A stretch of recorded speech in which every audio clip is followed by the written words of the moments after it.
así de pies haciendo reverencia a la palabra de Dios. Abra su Biblia en Isaías capítulo 40. Isaías capítulo 40, verso 29. Isaías 40, 29. Gloria en nombre de Jesús. Isaías 40, 29. Alabado sea el nombre poderoso de Jesús.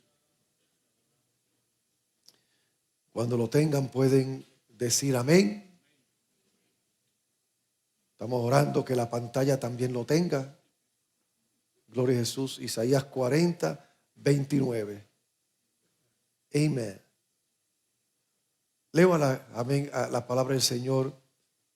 Él da esfuerzo al cansado y multiplica las fuerzas al que no tiene ningunas. Repito, Él da esfuerzo al cansado y multiplica las fuerzas al que no tiene ningunas. Pueden sentarse. Hoy yo comienzo una jornada con ustedes que nos va a llevar por 20 semanas. Por las próximas 20 semanas, no solamente lo que queda de este año, sino parte del año que viene, vamos a estar predicándole bajo el tema la paradoja del poder. La paradoja del poder. Hoy en particular les quiero hablar bajo el subtema: la debilidad es una ventaja. La debilidad es una ventaja. ¿Y qué es lo que quiero comunicar en este mensaje? Cuando hablamos de paradoja, hablamos de una afirmación que parece contradictoria o opuesta al sentido común y sin embargo quizás sea cierta. Algo que se declara, algo que se afirma, que no tiene sentido. Que dice, eso no suena bien. Pero cuando vienes a darte cuenta, tiene mucha razón. ¿Por qué este mensaje es tan importante para mí y lo debe ser para usted? Porque hay una verdad que nosotros obviamos en nuestra jornada de fe muchas veces. Y es que de las cenizas más bajas puede surgir la mayor victoria. De la derrota más grande que usted tenga, de la prueba más grande que usted pueda estar viviendo, de la crisis más difícil que usted pueda experimentar, de eso usted puede extraer una enseñanza, una vivencia, una vida que te fortalezca. Muchas enseñanzas de la iglesia han fallado en esta área. Si las escrituras enseñan que debemos animarnos unos a otros y llevar las cargas de los demás, a menudo lo que escuchamos son palabras de condenación y crítica. Aquellos que no están a la altura se sienten mal recibidos en la iglesia. Si las personas religiosas creen que están ministrando como Jesús, la realidad es que Jesús fue condenado por ayudar a los débiles. Fue condenado por tener una relación con el pecador. Mire la ironía de esto. Los pecadores se sintieron atraídos por Jesús, mientras que la élite religiosa se sintió repelida por él. Qué ironía, ¿verdad? Que los que no tenían fe, que los que estaban marginados, que los que la religión señalaba y juzgaba, se sintieron atraídos por Cristo. Pero todos los que señalaban, todos los que juzgaban, todos los que acusaban, resentían a Jesús. ¿Y por qué hablo de esto? Porque si estamos reflejando a Jesús, ¿por qué los pecadores se sienten repelidos y la élite religiosa se siente atraído por nuestras organizaciones? ¿Por qué la gente que no tiene a Cristo dice, no, yo no puedo ir a la iglesia, yo no puedo ser hipócrita, yo estoy muy mal? Y la gente religiosa le encanta estar en la iglesia.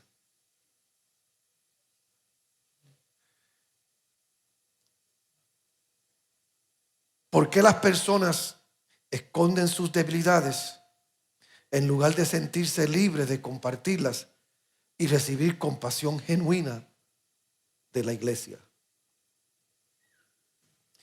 Yo creo que hasta cierto punto es un cambio que ha habido en nuestra cultura. Yo sé que cuando uno dice yo recuerdo esto, aquello, está diciendo la edad de uno. Pero yo me acuerdo en casa cuando no había azúcar. Mis viejos me daban una latita. Me decían, ve donde Goya y dile que me mande un poquito de azúcar. Que si no tenían café, me decía, ve y pídele café. Y lo mismo hacían los vecinos. Eso no era señal de debilidad, eso era señal de confianza. ¿Por qué nuestros viejos cocinaban para el barrio cuando en la casa vivían solamente 3? Porque sabían que la mitad del barrio que no tenía iban a llegar a comer a la casa tuya. ¿Veía usted a los vecinos como, decimos nosotros en inglés, moochers? Los veía como gente que se estaban aprovechando. Oh, ¿sabe quién miraba las cosas de esa manera? Los niños, nosotros los ignorantes. Abuela, ¿por qué entonces se trata de comida? Por eso es que la casa siempre está llena. ¿Por qué siempre fulano de tal siempre está mandando a pedirte café?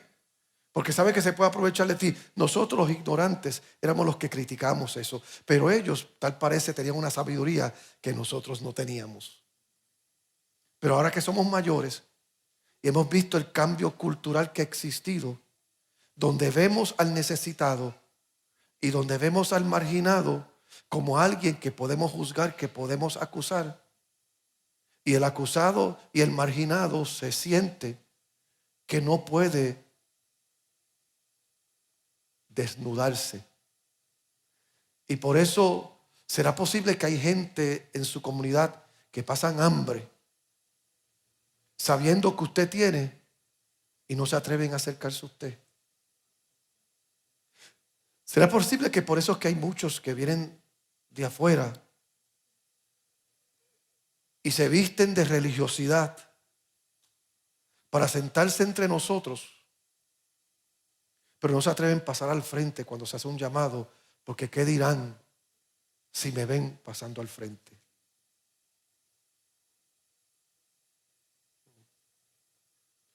La verdad es esta: a Dios le encanta tomar nuestras debilidades y vidas desordenadas y resucitarnos con nueva vida y propósito. Casi todos los ejemplos de personas de Dios en la Biblia son aquellos que fueron un día fracasados, marginados, deshonrados en la cultura.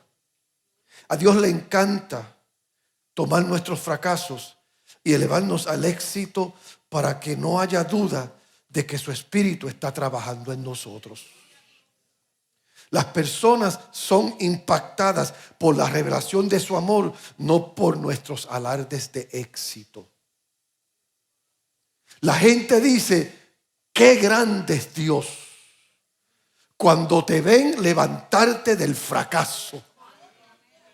La gente dice, qué grande es Dios, cuando te ven levantarte de tu miseria, porque tú por tu cuenta no podías, pero miraste al cielo y el cielo se abrió y llovió para ti. Y hoy puedes alabar a Dios, dar un aplauso a Dios si lo recibes.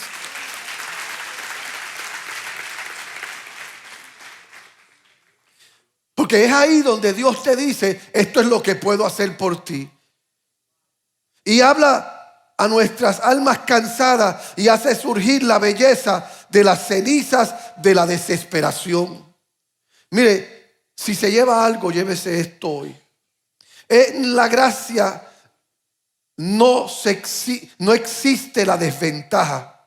En la gracia no existe el fracaso. En la gracia no existe la maldición. Cuanto mayor sea la barrera, más Dios revela su gloria en nosotros y en nuestras circunstancias. Y nosotros vivimos la gracia. Por gracia sois salvos, dice la Biblia. Quiere decir que lo que tú alcanzaste de Dios, lo que tú alcanzaste, lo alcanzaste sin merecerlo. Y si yo no merezco la salvación, pues entonces no hay fracaso que me descualifica, no hay error que me descualifica, no hay pecado que me descualifica, porque al fin del día lo que he recibido, lo he recibido sin merecerlo. El único desafío real es nuestra voluntad de confiar en Él. Ese es el desafío nuestro. O le creemos a Dios para todo, o no le creemos para nada. Ese es el desafío. O crees que Dios es Dios de buenos y de malos, o no le crees. ¿Crees que Dios es Dios de los exitosos y los fracasados, o no le crees? ¿Crees que Dios es Dios de los sanos y los enfermos, o no lo crees? ¿Crees que Dios es Dios de los que tienen y no tienen, o no crees para nada? No puedes creer una cosa y rechazar la otra. Tienes que creer las dos, porque Dios es amor. Por eso me atrevo a decir que tus debilidades son bendiciones de Dios. También lo son tus fracasos y tus limitaciones. Y sé que puedes sonar extraño, pero me gustaría cambiar tu perspectiva. Porque el cambio más grande debe ser dejar de centrarnos en nosotros mismos. Es ahí donde tiene que surgir el cambio. Porque mientras tú te estás midiendo en base a tu humanidad y en base a tus logros o tus fracasos, estás mal.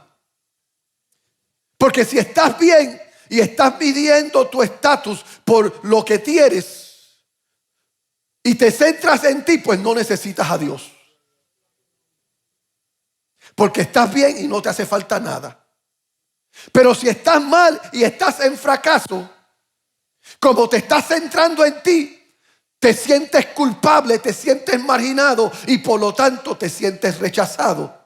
Y no te puedes acercar a Dios. Así que si estás bien y te crees que eso eres la última Coca-Cola, no necesitas a Dios. Y si estás mal y te crees tan fracasado, no te puedes acercar a Dios. Eso es una mentira del mismo infierno. Tanto los que tienen como los que no tienen necesitan a Dios. Debemos quitar la vista de nosotros mismos, de nuestras circunstancias, de nuestras habilidades y nuestras barreras. Porque es Dios quien prometió sacarnos del fango y colocarnos sobre la roca que es Cristo Jesús. Él es quien llega al pozo y nos saca y pone nuestros pies en el camino del propósito. Y la fe nos llama a dar un paso hacia lo desconocido, porque es Él el que nos va a guiar por el camino correcto, incluso cuando nosotros nos desviemos. Porque el hecho de que tú te desvías no quiere decir que Dios te deja.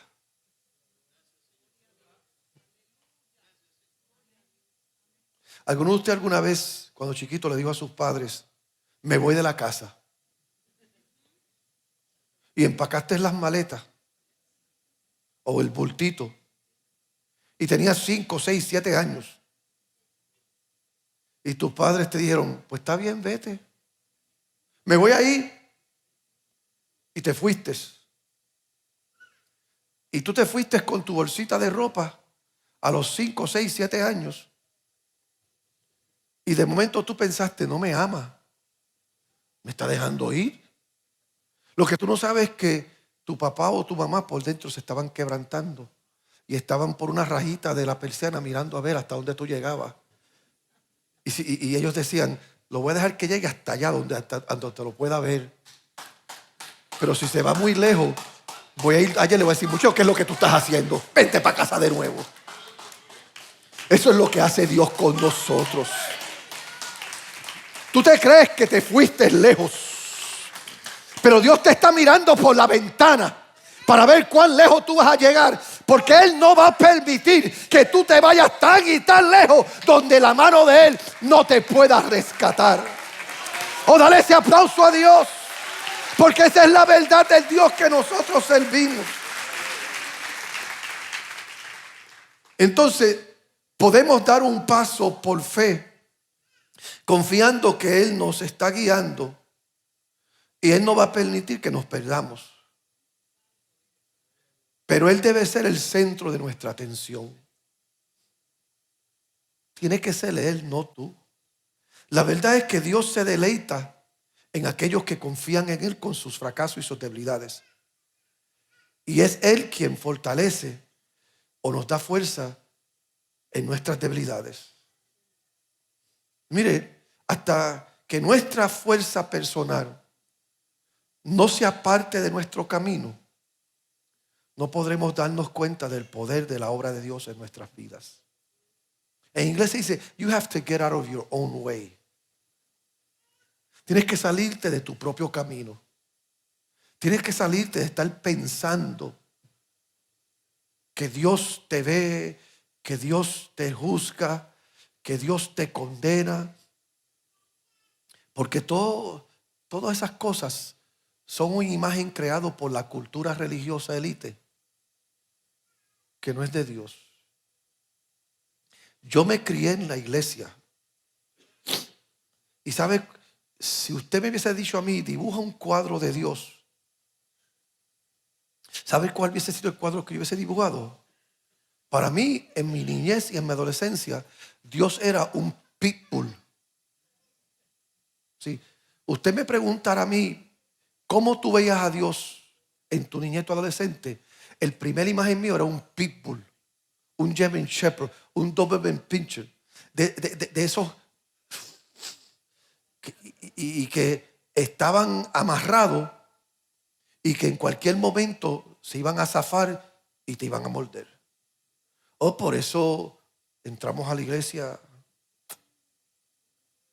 Por eso llegamos a la iglesia y desde que llegamos empezamos a llorar. Por eso está todo el mundo cantando y tú no te hallas. Por eso está la gente aceptando a Jesús. Y tú estás en tus batallas, pero es que yo no puedo, es que yo he hecho, es que yo he estado, es que yo he dicho. Porque nuestra cultura ha creado una imagen de un Dios que solamente se siente complacido cuando tú eres perfecto. Por eso, that is why, Dios permitirá que las circunstancias y los fracasos nos lleven al punto en que nos frustremos lo suficiente como para llegar al lugar donde decimos, si tú eres Dios y tú eres amor, ayúdame, Señor. A veces Dios permite y lo hace conmigo. A veces Dios permite que yo llegue al punto donde yo me siento tan y tan hipócrita que yo tengo que mirar al cielo y decirle a Dios, ayúdame con esto, Dios, porque no sé dónde estoy parado. Y es ahí donde Dios entra en acción, porque es ahí donde Dios te muestra lo mucho que Él te ama. Es ahí donde Dios dice, ahora te voy a enseñar que yo no soy ese pitbull que tú crees que yo soy. Ahora te voy a enseñar que yo no soy ese oso feo que tú crees que yo soy. Que yo soy el Padre amoroso que he estado ahí desde el momento. Mira, desde antes de tu nacer yo estaba ahí. Hay un pasaje en la Biblia que a menudo malinterpretamos. ¿Has oído decir que Dios ha prometido no darte más de lo que puedes soportar? ¿Has oído eso? 1 Corintios 10:13 lo dice de esta manera. No nos ha sobrevenido ninguna tentación que no sea humana, pero fiel es Dios, que no os dejará ser tentado más allá de lo que podéis resistir, sino que dará también juntamente con la tentación la salida para que podáis soportar. Entonces, ¿es cierto que nunca tendremos una prueba que sea más grande de lo que podemos soportar? No necesariamente. Porque la verdad es que No vendrá prueba en tu vida que está diseñada para destruirte, es lo que está diciendo ahí. Pero llegarán pruebas a tu vida que tú sentirás que te van a destruir. ¿Alguna vez tú has estado en alguna actividad que tú dices, yo no puedo hacer esto? Y no es que no puedes, es que tú te ves insuficiente, pero tú puedes. Porque la Biblia enseña que todo lo puedo en Cristo que me fortalece. Pero pastor, es que esto duele, es que esto me ha marcado de esta manera. Y entonces vamos a la Biblia, Romanos 8:28, que a los que aman a Dios todas las cosas les ayudan a bien.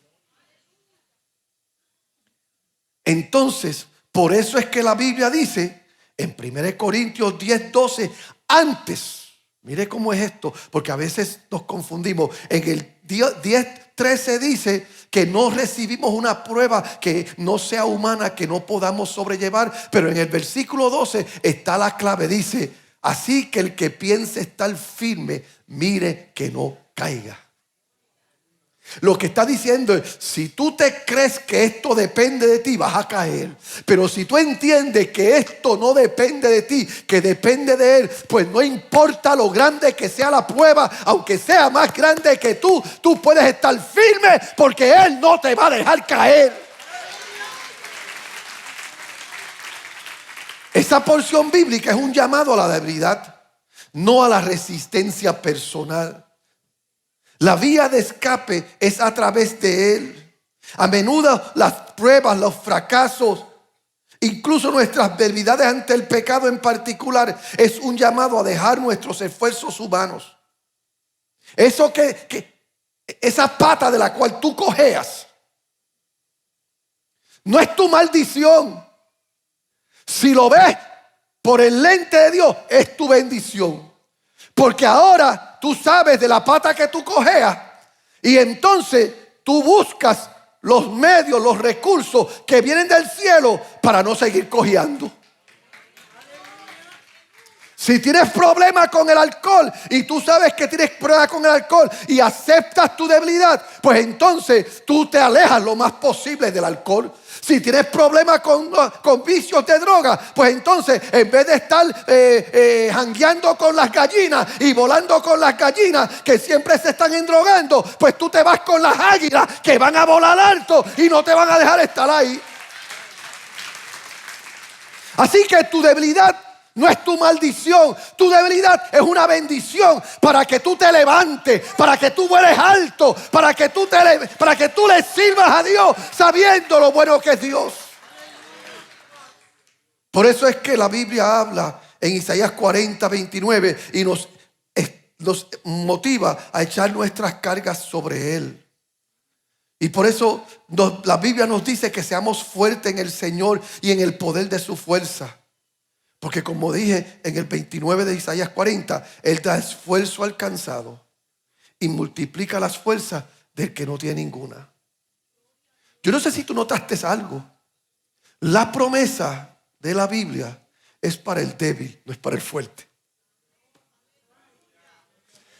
I don't know if you got that. La promesa que estamos hablando es para el débil, no es para el fuerte. La promesa es para el que duda. La promesa es para el que peca. La promesa es para el que se cae. La promesa es para el que ha fracasado. La promesa es para el que no tiene. La promesa es para el que piensa que no puede llegar. La promesa es que no importa dónde tú estés, la mano de Dios siempre llegará a ti. La vida te va a dar puñetazos en el estómago. Tus debilidades te vencerán. Y habrá momentos en que las circunstancias serán demasiado fuertes para ti. Y la forma de escapar no es esforzarte mucho. Y cuando eso no funcione, esforzarte más. ¿Verdad que muchos de nosotros cuando chiquitos nos enseñaron que hard work pays off? Que el trabajo fuerte siempre paga. ¿A cuánto le enseñaron eso? Trabaja fuerte y el trabajo fuerte siempre paga. Pero hemos aprendido algo, que no es el que trabaja fuerte, es el que trabaja inteligente. Yo me acuerdo cuando yo muchacho, yo tenía apenas 13, 14 años. Ya yo estaba viviendo por mi propia cuenta y yo quería escapar de la miseria y la pobreza que yo estaba.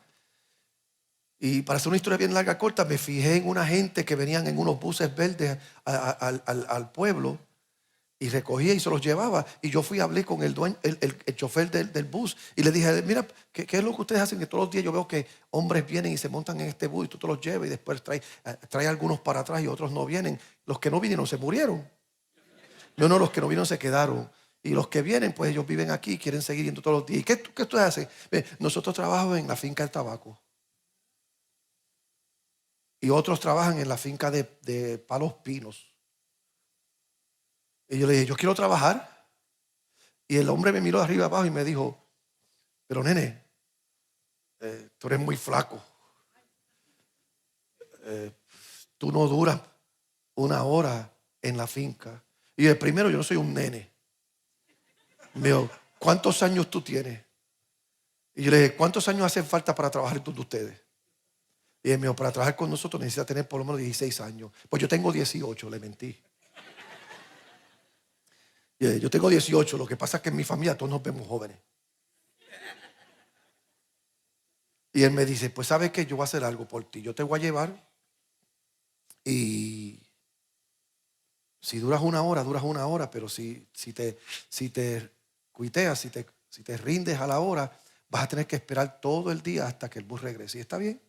Y yo llegué y yo vi todos estos hombres grandes, gordos, pipones, trabajando y sudando y a mitad de camino rindiéndose, metiéndose al bus y diciendo, esto es trabajo de burro. Y yo lo veía como ellos trabajaban como burro. Y yo decía, si yo me pongo a trabajar como un burro, aquí me quedo. Y yo me las inventé. Y yo vi cuando el jefe de momento estaba sudando y yo fui al candungo de lata que tenían todas las cervezas y todas las aguas. Y yo, jefe, quiero una agua. Me dijo, sí. Y yo fui y le busqué el agua, tenga. Y él me dijo, ¿sabes, flaco, por qué no le llevas? Y yo cogí, le llevé. Y yo fui y estuve todo el día llevándole agua y cerveza a todo el mundo. Mientras todo el mundo estaba fajándose y desgastando, yo encontré mi trabajito de llevarle agua y de llevarle la cerveza a todo el mundo. Al mediodía, cuando era la hora de almuerzo, yo le dije al jefe, ¿quiere que prepare las mesas y para que cuando ustedes vengan esté todo listo? Y yo fui, preparé las mesas, me metí al bus, saqué todas las loncheras y todas las friambreas de todo el mundo, las puse encima de la mesa y todo el mundo se dijo, ¿pero qué pasó aquí? Yo tenía todo listo. Y por 3 años y medio yo trabajé ahí. Y todo el mundo decía, oye, pero ¿cómo tú trabajas en los palitos cuando hombres grandes y fuertes y musculosos? Y dije, es que yo sé trabajar. Yo sé trabajar. Pues sabes que en esta vida no es cuán duro tú trabajes, es cuán inteligente tú trabajes. Y debe decirte algo, dice el necio en su corazón, no hay Dios. El necio trabaja bruto y por eso se queda postrado, se queda fracasado. Por eso no viene a Cristo, por eso no se rinde a Él. Pero el sabio abre los ojos y ves que hay un creador en los cielos, todo amoroso, todo bondadoso, que quiere levantarnos, que quiere bendecirnos. O denle un aplauso a Dios por eso. Lo que pasa es que, como dice la Biblia, los pensamientos de Dios no son nuestros pensamientos, ni nuestros caminos son nuestros caminos. Por eso es que la Biblia también dice, porque el hombre natural no percibe las cosas que son del Espíritu de Dios, porque para él son locura y no las puede entender porque se le han de discernir espiritualmente. Entendimiento humano no puede comprender las cosas del Espíritu Santo. Por lo tanto, tratamos de adaptar nuestra conducta a nuestra humanidad. Y tratamos de adaptar nuestra conducta a nuestra cultura. ¿Cuál es tu lucha? ¿No se basa en el pecado, en la debilidad humana? Cuando fallamos, es esa una debilidad que nos ha hecho fallar. Y en lugar de resentirnos, rechazados por Dios o abatidos, debemos de animarnos por la palabra del apóstol Pablo. Cuando Pablo dice, yo tenía un problema, yo tenía unas luchas, yo tenía unas batallas, y yo le pedí a Dios que me quitara mis luchas y mis batallas, y Dios me dijo, bástate mi gracia. 2 Corintios 12, 9 al 10. Porque mire esto, póngalo en la pantalla el versículo 12, 9 y 10. Porque mi poder se perfecciona en tus debilidades. Porque es cuando eres débil que Dios te enseña lo grande que es Él. Es cuando tú no puedes que Él te enseña todo lo que Él puede. Mira, iglesia, cuando fallas, esto te coloca en la posición de salir del esfuerzo humano y entrar en el poder del Espíritu Santo. Dios no te rechaza. Él te invita a entrar en su poder, donde puedes descubrir verdadera fortaleza. Y yo voy a tratar de ser rápido, porque tengo 20 semanas para terminar este mensaje y al paso que voy me voy a tardar 30. Consideremos algunos ejemplos bíblicos. Había un hombre que sabía que Dios lo había llamado a lograr algo grande.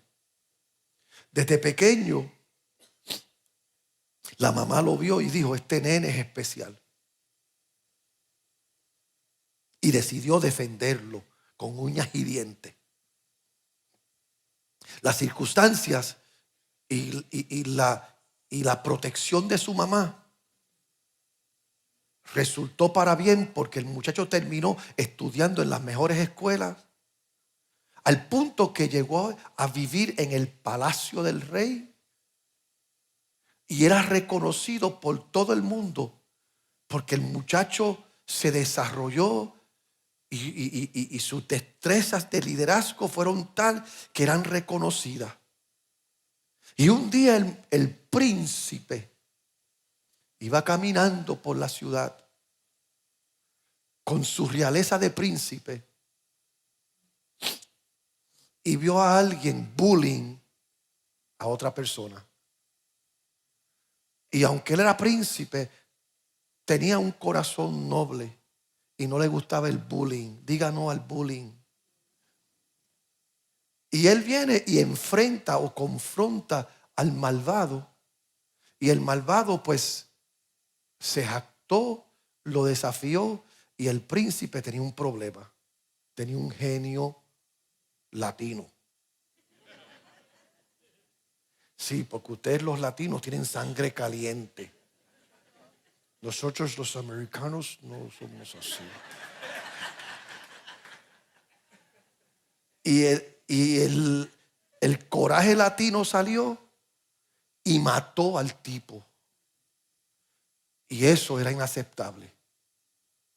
Ahora él, asustado por el crimen que cometió, patitas, ¿pa' qué te quiero?, se fue a huir chispín. Esas son expresiones de nosotros los boricuas, ¿verdad? Se fue a huir. Y por 40 años estuvo huyendo por el desierto.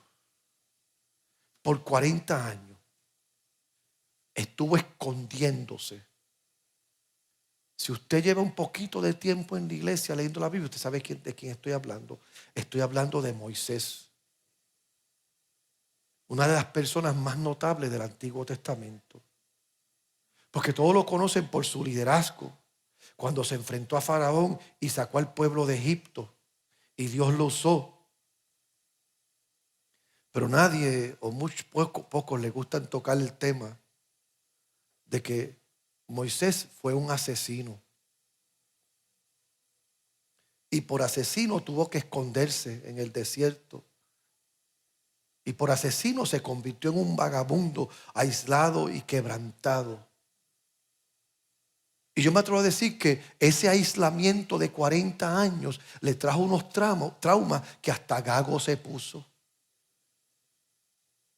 Y no sabía hablar bien.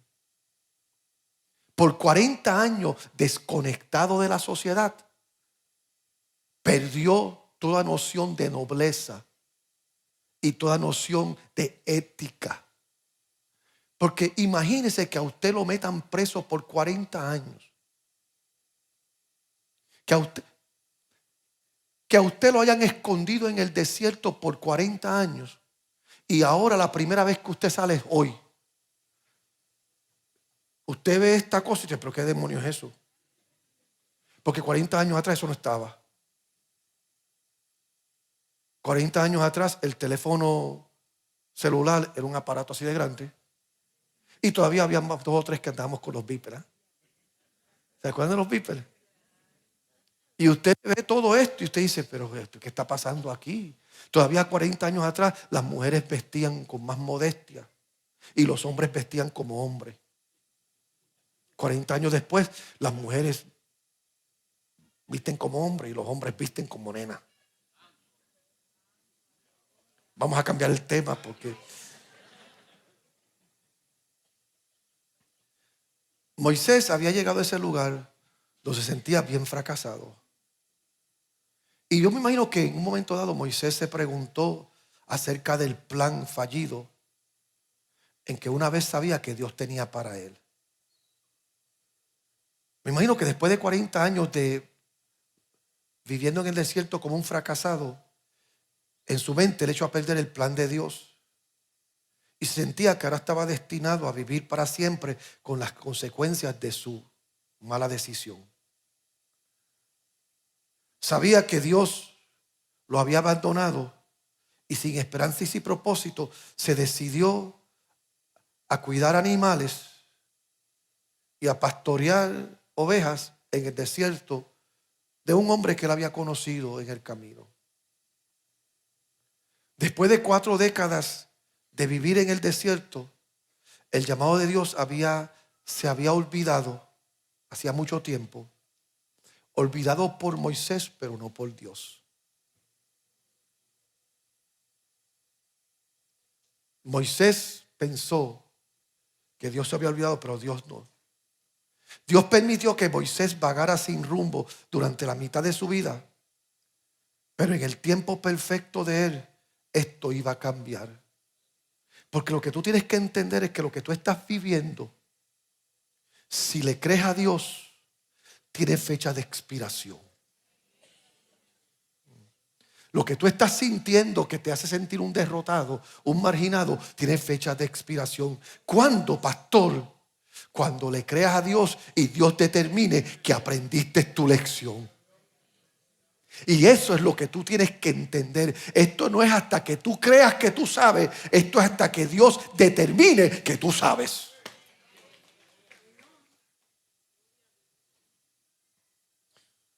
Mire, hermano, Dios no respondió a las acciones de Moisés. Moisés respondió a la acción de Dios. Dios no tenía que reaccionar a Moisés. Porque si Dios reacciona a Moisés, Moisés era un reguero. Si Dios reacciona a Moisés, Moisés es un criminal. Si Dios reacciona a Moisés, Moisés es un cobarde. Si Dios reacciona a Moisés, Moisés es un hombre sin cultura ahora. Si Dios reacciona a Moisés, Moisés no tiene nada que ofrecerle a Dios. Así que Dios no reaccionó a Moisés porque no es el trabajo de Dios reaccionar al hombre. Es el trabajo del hombre reaccionar a Dios. Es el trabajo del hombre decir, yo metí las patas, pero Dios sigue siendo Dios. Yo me perdí, pero Dios nunca se ha perdido. Yo soy malo, pero Dios sigue siendo bueno. Yo no tengo, pero en la casa de mi padre muchas moradas hay. Un día, una visión extraña apareció en el desierto. Había un remojo de pajas secas. una salsa encendida. Y Moisés observó el manojo de paja seca quemándose, pero no se consumía.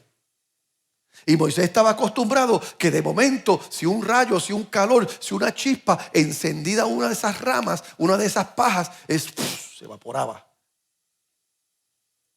Pero Moisés dijo, ¿pero qué pasa aquí? Que eso no se evapora. ¿Qué pasa aquí? Que eso no se consume.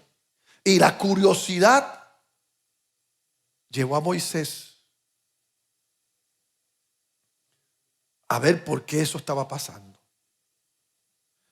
Fue entonces cuando él se encontró con el Dios que él pensaba que lo había abandonado, que él pensaba que lo había dejado. Moisés pensó que 40 años atrás él tronchó su destino profético. Y fue en esa circunstancia que él se encuentra con Dios. Y Dios le mostró dos cosas a Moisés que se las dejó claras, que yo quiero dejárselas a ustedes bien rápido. Número uno, los errores no anulan el llamado de Dios. Moisés, tu error no anuló el llamado que yo tengo sobre su vida. Y número dos, Moisés iba a lograr algo, no porque era grande, sino porque el Dios que lo estaba llamando era grande. Porque nada dependía de Moisés excepto una cosa: caminar en fe. Aleluya. Moisés no tenía que ganarle a Faraón, Dios le iba a ganar a Faraón. Moisés no tenía que ganarle el desierto, ya el desierto había sido vencido por Dios. Moisés no tenía que desarrollar un plan, ya el plan Dios lo tenía. Moisés lo que tenía que hacer era tomar el plan de Dios y creerle a Dios para todo y caminar en dirección al plan de Dios. Y eso es lo que Dios te está diciendo hoy. Dios te está diciendo hoy: lo que tú hiciste, lo que has hecho, lo que has vivido, no anula el plan mío contigo, porque lo que tú vas a lograr depende de mí, no depende de ti. O dale un aplauso a Dios. Ahora, después de décadas en el desierto, era obvio que las habilidades de comunicación de Moisés estaban en déficit. El lenguaje de Moisés era un lenguaje de 40 años atrás. A mí me han preguntado: pastor, oí que tú eres músico. Y le digo: no, yo era músico. Pastor, oí que tú cantas. No, yo cantaba. Porque hasta el año 1988 yo era músico. Hasta el año 1988 yo cantaba en la iglesia.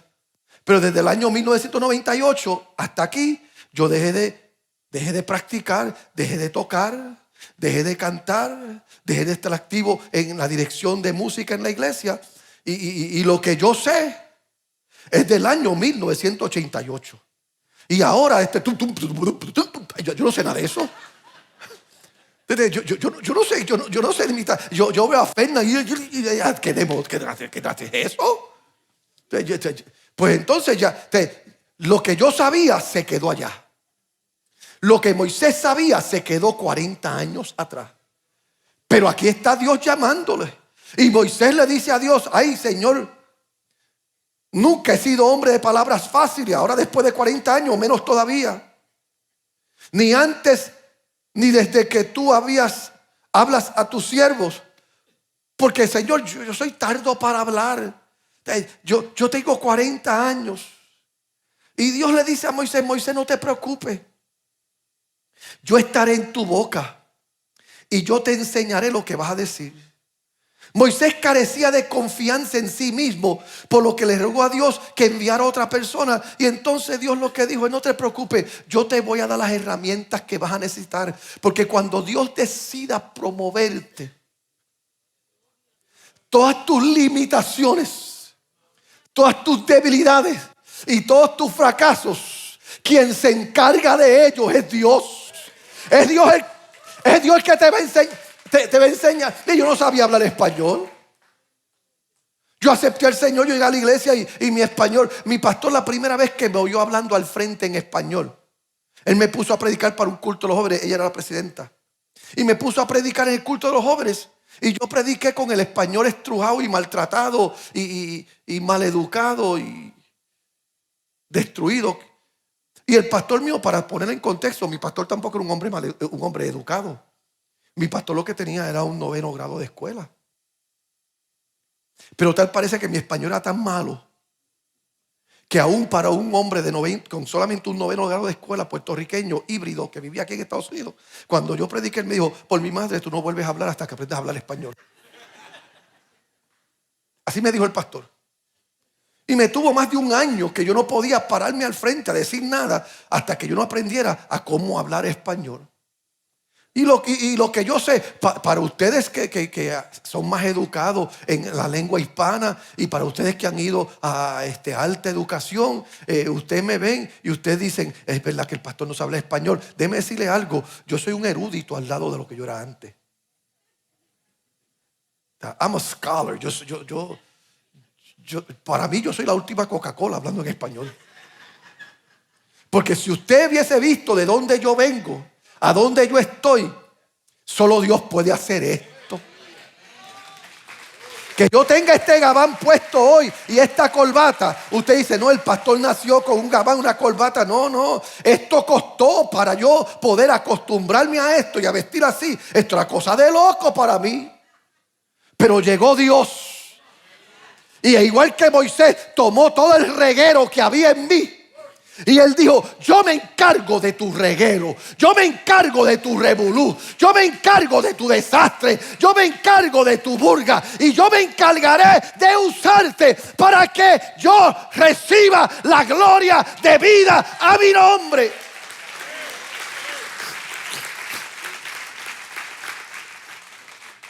El ministerio de Moisés comenzó con tal timidez que Dios le dio a su hermano, que sabía hablar. Y usted no entiende esto, pero esto es lo que hacía Moisés. Dios le decía a Moisés: dile a Faraón que deje ir a mi pueblo. Y Moisés venía y le decía a Aarón: Dios me dijo que le diga a Faraón que deje ir a mi pueblo. Y Faraón venía y decía: sí, dice Dios, deja ir a mi pueblo. Y Faraón decía: ¿y quién es Dios para que yo dijera al pueblo? Y Moisés: dile. Imagínese ese ministerio. Imagínese que Dios me llame a ser pastor, y cada vez que yo voy a predicar, yo venga el pastor Gary y usted diga: el pastor dice. La mitad de ustedes no estuvieran aquí. Yo estoy claro que la mitad de ustedes no estuvieran aquí. Pero como era Dios,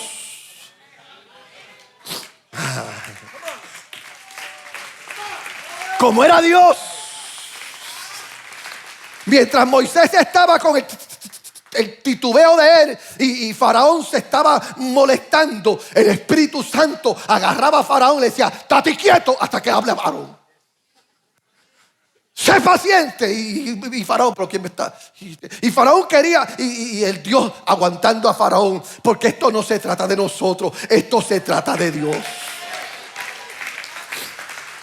Yo sé que hay gente que viene a esta iglesia y desde que yo empiezo a hablar se molestan conmigo. Yo sé que hay gente que viene a esta iglesia que desde que yo empiezo a hablar yo no les caigo muy bien, mi forma de ser, mi forma de expresarme, pero se quedan ahí. Gloria a Jesús. Y ellos dicen: pero porque yo estoy aquí, este tipo no me cae bien, que como él habla, y se quedan ahí. Y cuando hago el llamado pasan al frente y usted lo ve: pero porque yo estoy aquí al frente. ¿Sabe porque no se trata de mí, se trata del Dios que está dentro de mí y que está obrando en ti. A pesar de tus prejuicios, a pesar de tus dudas, a pesar de tu opinión, Dios está obrando. Alabado sea Dios. Este ejemplo es importante en la vida de hoy, porque podemos ver claramente que nuestros errores no pueden derribar el llamado de Dios en nuestras vidas. Tú eres una obra de Dios. El problema es que tenemos pensamientos igual que Moisés, que creemos que somos nosotros los que vamos a hacer las cosas. Es Dios a través de nosotros.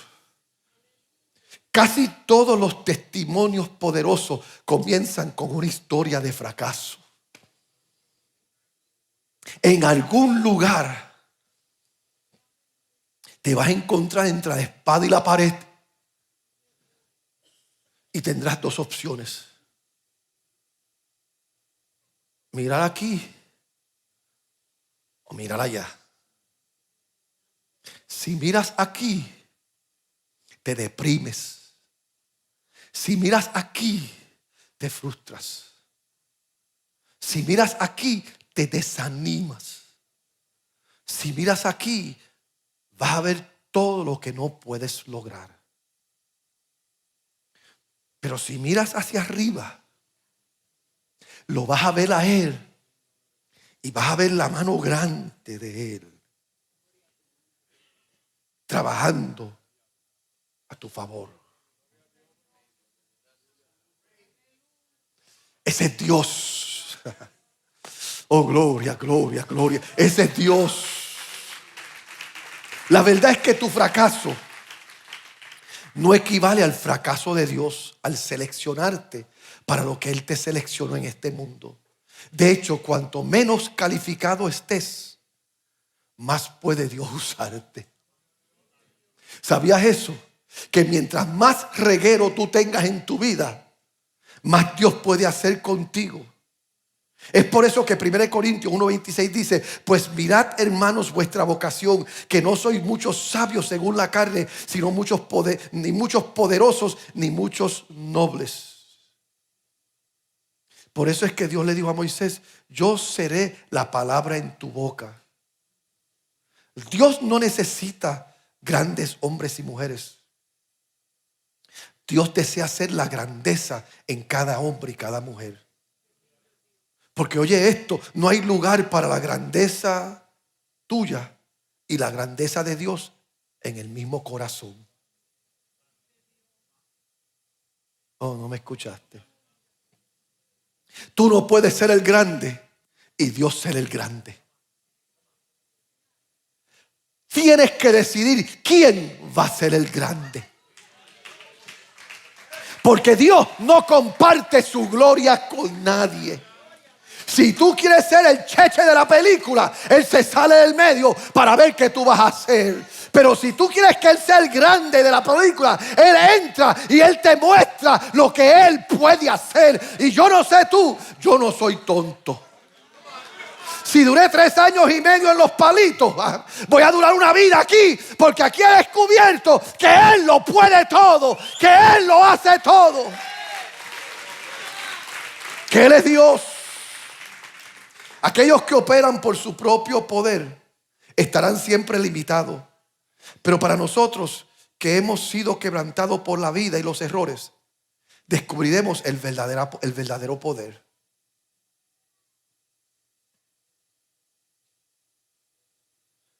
También hay un hombre en la Biblia que odiaba a la iglesia. Y por su religión le había enseñado a odiar a aquellos que pensaban diferente a él. Y él pidió cartas para destruirlos. Y en el camino, en su odio, se encuentra con Dios. Y Dios le dijo a él: fíjate, te quiero usar. Te quiero usar.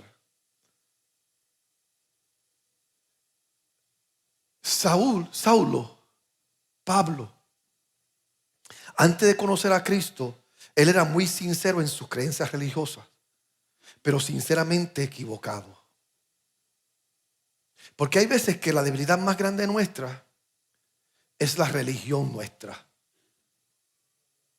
Es la forma en que hemos sido formados a ver a Dios y a ver la fe. Y Pablo había sido formado para que todo el que creía o el que veía la vida o veía a Dios diferente a él, había que acabarlo. ¿No cree usted que ese pensamiento prevalece todavía? Allá están los conservadores, aquí están los liberales, aquí están los progresistas, aquí están los católicos, aquí están los bautistas, aquí están los metodistas, y entonces estamos todos en nuestras esquinas promoviendo nuestro concepto de fe y de Dios. Y usted dice, pero ¿por qué Dios permite esa fragmentación de fe? Porque Dios nos conoce. Voy a hablar de mí como puertorriqueño. ¿Okay? Imagínese que Cristo Jesús hubiese nacido en Puerto Rico.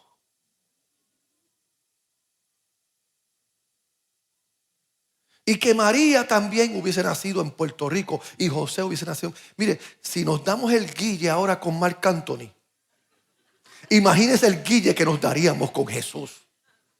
No, porque la isla del Cordero es del Cordero.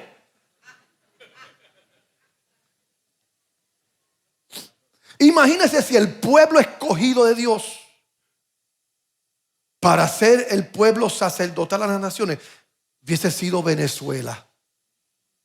Ay, bendito. Si los maracaibos no caben en sus pellejos por ser maracaibos, imagínate si fuesen el pueblo escogido de Dios. Pues ¿sabe qué hace Dios? Dios dice, ni Venezuela, ni Puerto Rico, ni Colombia, me voy para Jurutungo Viejo y busco un pueblo que ni existía como pueblo, llamado nada. Porque ni nombre tenían cuando los escogió. Hoy los conocemos como el pueblo judío, como el pueblo de Israel. Pero cuando Dios los escogió, lo escogió a través de un hombre que era un pagano. Era un vulgar. Y Dios le habló y se le reveló a Abraham y le dice, sal de tu tierra, de tu parentela y vete a un sitio que yo después te voy a decir cuando llegues ahí. Y el tipo tuvo el coraje de creerle a Dios. Y por eso la Biblia dice que le fue contado por justicia. Imagínate que Dios te diga, levántate y empieza a andar. ¿Para dónde? Cuando llegue te voy a decir. Tenía que ser Abraham, porque este boricua no hubiese hecho eso. Y estoy seguro que ninguno de ustedes que se llaman latinos aquí lo hubiera, ningún americano hiciera eso. Solamente alguien sin nombre, sin cultura, alguien que está dispuesto a salir y dejarlo todo, puede decir a la verdad que lo que yo oí, lo que yo experimenté es tan real que tengo que creerlo. Por eso es que Dios llamó a Pablo, pero antes de Dios usarlo, tuvo que llevarlo a un punto de debilidad. Hasta que Pablo declaró, todo lo que una vez valoré, ahora lo considero basura. Porque Dios también usó una debilidad física en la vida de Pablo para revelarse a su vida. Dios no quiere que tú te vuelvas justo para Él. Él quiere darte la justicia de Él. La bondad nuestra debe venir de Dios. ¿O es simplemente el hombre tratando de reemplazar la bondad de Dios? La fuerza nuestra tiene que venir de Dios. La gracia nuestra tiene que venir de Dios. Los éxitos nuestros tienen que venir de Dios. Los alardes nuestros tienen que venir de Dios. Porque si vienen de nosotros, pues es una sustitución a quien es Dios. No creas la mentira de que tus errores han destruido la obra de Dios en ti. Puede que mires donde estás y pienses, ¿cómo puede Dios reemplazar lo que Dios he perdido? ¿Sabe cómo? De la misma manera que lo hizo con Moisés. Moisés era un príncipe y Dios no podía usar al príncipe. pero sí podía usar al humilde vagabundo en el desierto. Pablo era de la clase élite religiosa y Dios no podía usar a uno que estaba en un caballo creyéndose que era el más santo que los demás. Lo tuvo que bajar del caballo y dejarlo ciego y por 14 años encerrarlo en un convento de preparación para que cuando saliera todo el mundo, pero este no es el criminal, este no es el que perseguía a la iglesia. Y los cristianos miedo le tenían. Pero Dios, diga conmigo, pero Dios. Dígalo sin miedo, pero Dios. Pero Dios que da gracia al humilde, que da fuerza al cansado, que perdona al que está en pecado, que levanta al que ha fracasado. Dios muestra su amor para con nosotros, en que siendo nosotros pecadores, Cristo murió por nosotros.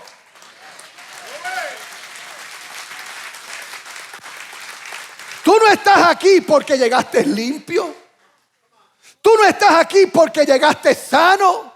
Tú no llegaste aquí porque lo sabes todo. Tú llegaste aquí porque un día en tu reguero Dios te visitó. Y a los jóvenes que están aquí, que dicen, pastor, pero es que yo no sé de qué tú estás hablando, porque yo siempre he vivido bien, yo siempre he estado bien, yo nunca he experimentado ese tipo de fracaso. Pues dale gracias a Dios que Dios usó a tus padres, a tus abuelos, como conejitos de Guinea, para que hoy tú no sufras lo que nosotros sufrimos. Yo le digo a mis hijos, denle gracias a Dios que Dios usó mi reguero para no permitir reguero en ustedes, porque de una manera u otra se revela Dios a nuestras vidas, se revela Dios en nosotros.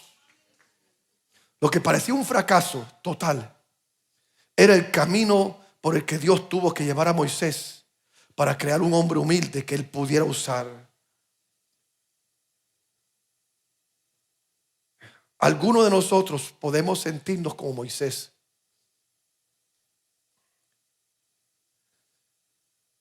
Y pensar cómo Dios puede usarme. ¿Sabe cómo Dios puede usarte? Con esta palabra de Romanos 11:29. Mira lo que dice esta palabra, Romanos 11:29. Porque irrevocables son los dones y el llamamiento de Dios. Si Dios dijo algo para tu vida,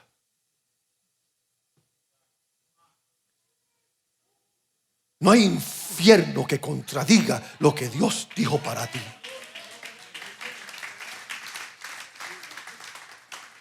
Si Dios habló algo acerca de ti en eternidad pasada, no hay nada de este destello de presente que tronche lo que Dios un día dijo. De eso es que está hablando la palabra. Dios no le reveló a Moisés todas las grandes cosas que haría. El llamado era para que diera un paso de fe.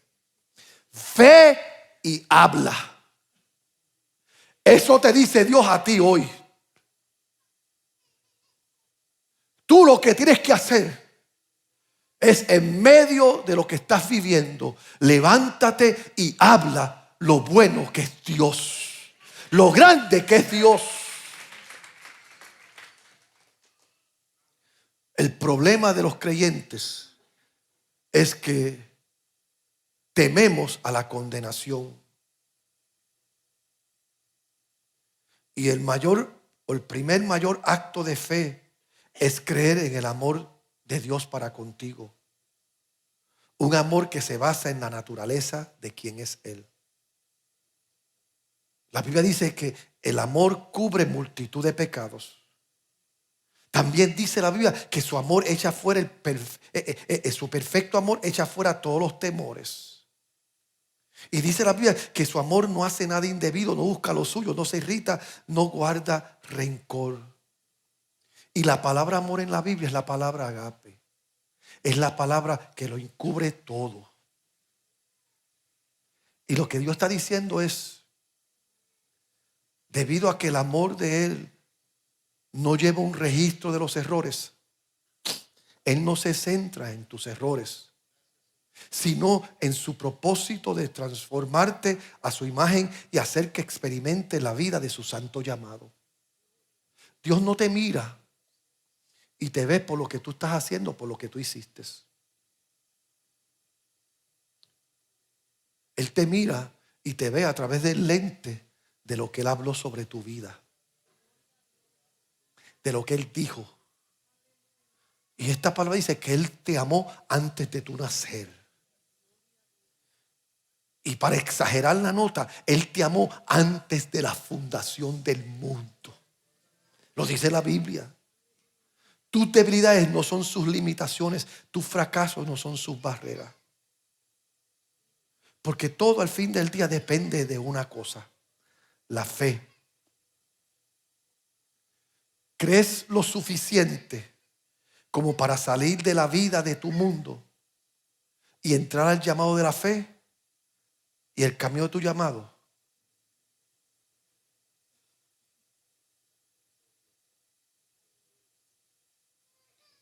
¿Crees?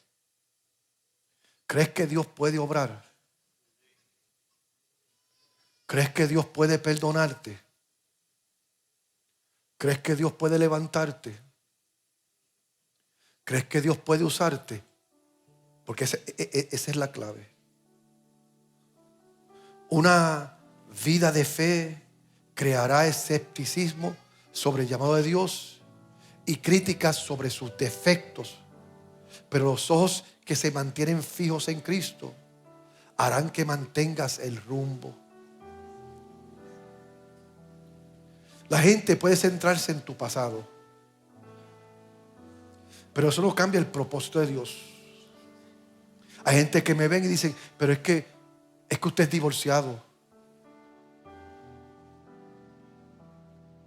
La gente me ven, pero es que yo no entiendo su dinámica de familia. Aquí hay un hermanito que Dios te usa cada rato y te voy a tirar al medio. No voy a decir tu nombre, pero tú sabes que eres tú.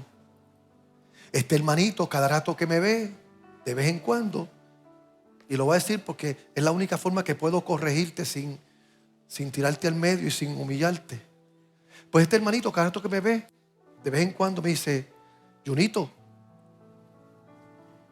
a la verdad que es increíble que tú seas pastor. Increíble. La primera ofensa es que me llamas Junito. Ese era el nombre que usaba mi familia cuando yo chiquito. Un diminutivo de Junior. Es como decir, tú no eres Junior, tú eres Junito. Y uno, pues como es chiquito, crece con él. Y a mí, los únicos que me pueden llamar Junito es mi mamá, mis abuelos. Ya ellos están muertos. La que falta es mami. Y uno que otro de mis hermanos que todavía insisten en llamarme Junito. Pero estamos trabajando con eso. Pero tú vienes y me dices, Junito, tú eres pastor increíble. Y después de vez en cuando me dice, porque yo conozco quién tú eres. Porque él me vio crecer. Y él vio la disfunción familiar que yo viví. Él vio el desastre mío. Él vio y él sabe los desórdenes míos. Y él me mira, tú me miras de vez en cuando y dice, increíble. Y 2 o 3 veces yo llegué a casa molesto. Si este señor me ofende cada rato. Y un día estoy en casa, en el altar de mi casa, orando, diciéndole a Dios, Señor, quítame este aguijón. Obra para que ya no me saque el monstruo. ¿Y sabe lo que me dijo el Espíritu Santo? El Espíritu Santo me dijo, pero Junito, ¿quién tú te crees que tú eres? Junito, yo sé tu historia también.